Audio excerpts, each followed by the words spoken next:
I guess he's about got everybody in town that'll loan him $1. A Garrett County man talks to us about being the victim of what's being labeled a bogus beggar.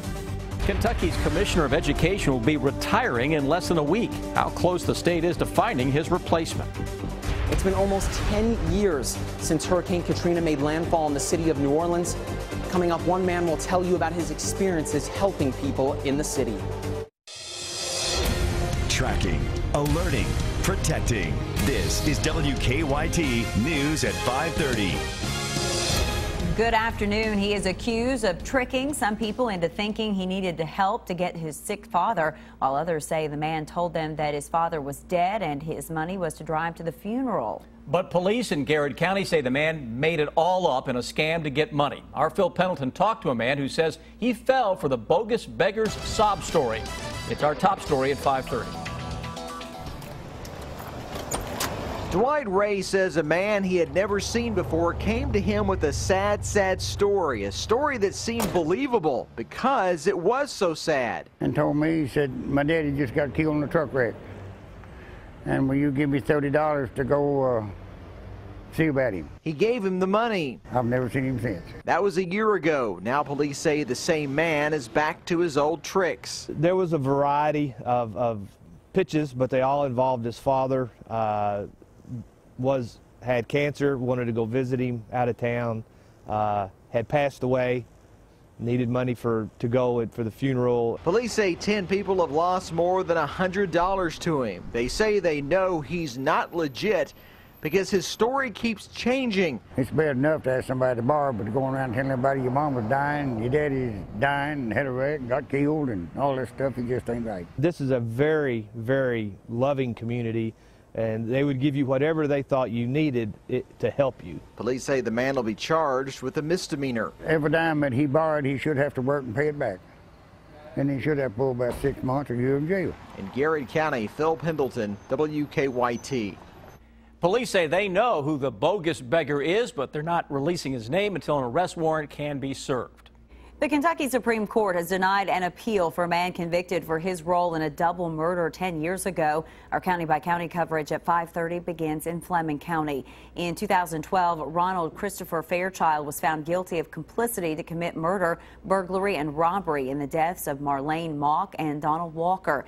According to the Ledger Independent, Fairchild filed an appeal to overturn that conviction, saying the lower court denied his motion to suppress his confession and let the court play the video of his confession.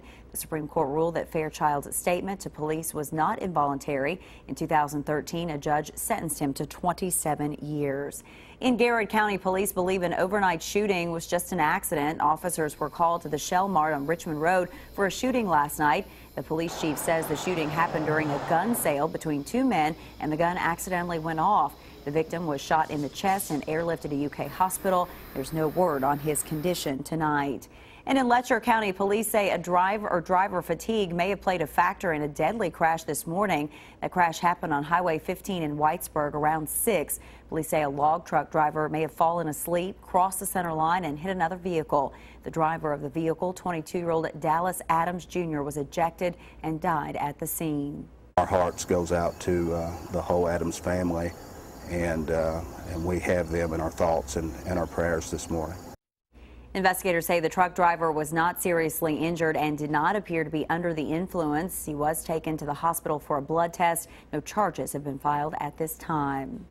The sentencing of a former state lawmaker has been pushed back in June. Keith Hall was found guilty of bribery. The sentencing was supposed to be held in Pikeville, but has been moved to Lexington. He's now scheduled to be sentenced on November 19th. Hall faces 10 years in prison, as well as a $250,000 fine. He was accused of paying a state mine inspector tens of thousands of dollars to overlook safety violations at coal mines that he owned. An audit of the former Leslie County Sheriff's 2013 financial year is being referred to the Attorney General. The audit found that former Sheriff Paul Howard's office lacked an adequate segregation of duties, and a donation account did not meet compliance with state law. It also found a deficit of more than $21,000. In just a matter of days, Kentucky's Commissioner of Education will retire, and a committee hopes to replace him soon. Today, the state's Board of Education announced they have narrowed their search down to 5 candidates, but they say they could consider more people if needed. The board's chairman says they're planning on scheduling interviews for Friday and Saturday. He also tells us they're not rushing the process of hiring someone. We just think about the education of all the kids of Kentucky are dependent upon this decision, so the board sees it as the most important decision that we make, and getting it right considering our needs in Kentucky. Dr. Terry Holliday will retire as commissioner on August 31st. Kevin Brown has been named interim commissioner. The fall-like weather is sticking around the bluegrass today, and we haven't seen cool temperatures like this since probably the spring. Chief Meteorologist Chris Bailey, though, is the expert on that. Am I right on that? You're exactly right. It has been since really May since we've had thermometers as cool as what we are seeing out there right now. Low 70s in August. For afternoon temperatures, even with sunshine, well, that's indeed what we're seeing out there, with a bit of some what we call pancake clouds that are out there. Those flat-looking cumulus clouds are not going to produce any precipitation. The numbers right now, compared to yesterday, are way cooler than 24 hours ago, as we suspected. Tomorrow, we should be very similar to what we've had out there today. And right now, it's a lot of low 70s showing up across central and eastern Kentucky, even with some sunshine. Now, those clouds that are out there, courtesy of a big area of low pressure that's all the way up into Canada. You get a lot of cold air aloft, you get a little sunshine, it bubbles up, and it creates some of those clouds, and that's what we're going to see for another hour or two as we get deeper into the evening, though. As the sun gets ready to set, the clouds will begin to dissipate as well. Then it is game on for a quick temperature drop. By 11 this evening, upper 50s are already beginning to show up across most areas. So again, as we go through the evening, those numbers will be into the upper 50s. Guys, we'll come back here in just a little bit and talk about a few changes that begin to show up into that 7-day forecast. That's in less than 10 minutes. It has been nearly 10 years since one of the deadliest storms in U.S. history. But for people who were in New Orleans after Hurricane Katrina, they remember it like it happened yesterday. After the storm made landfall in 2005, crews from all over the nation, including Kentucky, went to Louisiana to help. New at 5:30, our Mike Linden talked to a man who was sent down south to help rescue people. It just doesn't happen every day. It's once in a lifetime kind of deal. Lieutenant David Marks is training new Kentucky Department of Fish and Wildlife recruits for the next 3 days at the Falling Springs Rec Center in Versailles. 10 years ago, one of the deadliest storms in history made landfall in New Orleans in late August 2005. With less than 1 year on the job, Marks volunteered to head south to help. We stopped on an overpass and the whole city was, under 6 feet of water. It's just kind of surreal. It's not something you've ever dealt with before. It doesn't seem real at the time. Lieutenant Marks and 22 officers spent the next 7 days in rescue boats helping people get to safety. He says even though he was new on the job, he felt prepared to help. We've got a pretty good training program here that instills a lot of the necessary skills to handle what we dealt with down there. Lieutenant Marks says the skills the Academy recruits will gain during their next few days of training will be skills they'll be able to use when dealing with water. In fact, they're jumping into the water wearing this belt and this vest, which adds about 30 pounds of weight while they're in the water. With the 10-year anniversary of Hurricane Katrina next week, Lieutenant Marks says it still feels like yesterday he was in New Orleans. You can't help but have an impact from that. It always changes you. Even if it's just in a small, minute way, it has an impact on you. Marks says despite the mental toll the storm's aftermath had on him, he has no regrets about volunteering. They needed help.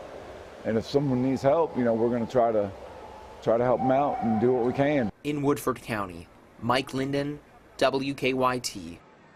According to the National Hurricane Center, at least 1,800 people died as a result of the storm and flooding. And to this day, Hurricane Katrina is the costliest natural disaster in the history of the U.S., causing more than $108 billion in damage. It's helped people cross the Kentucky River since before Kentucky was even a state. So is it time to replace it? Our good question from Missy of Richmond. Why is the Valley View Ferry still used since it has to be closed for high water and inclement weather? Why can't a bridge be built to replace the ferry? Valley View Ferry connects State Road 169 or Tates Creek Road from Fayette County to Madison County, and it's free for drivers and cyclists who use it. It was founded 7 years before Kentucky became a state. It's operated by the Fayette, Madison, and Jessamine counties. I talked to one city engineer this afternoon today in Lexington who says replacing the ferry with a bridge would be cost prohibitive. A bridge there would have to be built very high because of the flood issues in that area, and it would cost millions and millions of dollars. The budget for the ferry is $180,000 a year. Also, there is some question if enough vehicles use the ferry to justify a new bridge that expensive. If you've never seen the ferry, take a drive down there sometimes. It's a pretty area. If you have a good question, go to WKYT.com. Up with the latest news on WKYT.com. Join the conversation on Twitter and become a part of the WKYT Facebook family.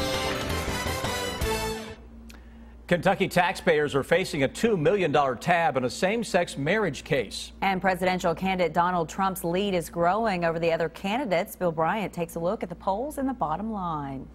Good evening. The Kentucky governor's race continues to heat up as candidates raise money and have their sights on some debates in the coming weeks. Republican nominee Matt Bevin has a full schedule of stops this week and is hoping to haul in some cash this Friday when U.S. Senator Mitch McConnell comes to Lexington for a fundraiser. That is being hosted by politically active Kelly Wright and Joe Kraft.